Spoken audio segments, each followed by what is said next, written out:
Таңғы ас Геркулес подкасы. Сәлем достар, бүгін біз сіздермен тез әрі дәмді, пайдалы таңғы ас жасайтын боламыз.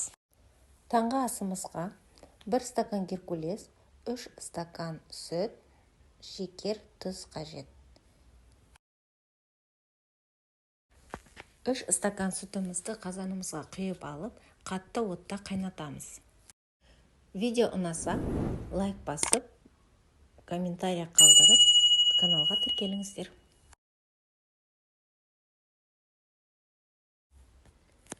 Қайнап тұрған сүтімізге тұз, шекер, сармай салып араластырып қайнатамыз.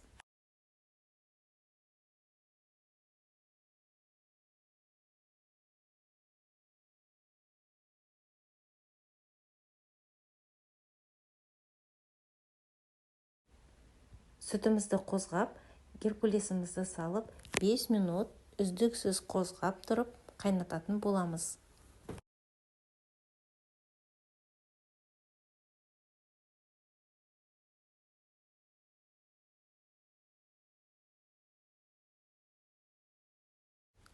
Бес минут өтті, көріп тұрғандарыңыздай бұрқылдап әдемі болып қайнап жатыр. Енді отын өшіріп, қақпағын жауып, 10 минутқа демалдырып қоямыз.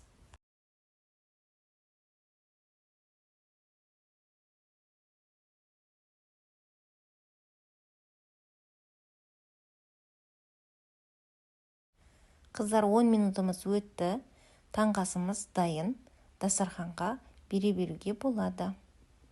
Таңғы асымыздың толық құрамын описание бөліміне қалдыратын боламын. Өте дәмді, пайдалы таңғы ас дайын болды. Қыздар, сіздер де жасап көріңіздер, сіздермен болған қарлығаш. Видео ұнаса, лайк басып, каналға тіркеліп, комментарий қалдырыңыздар.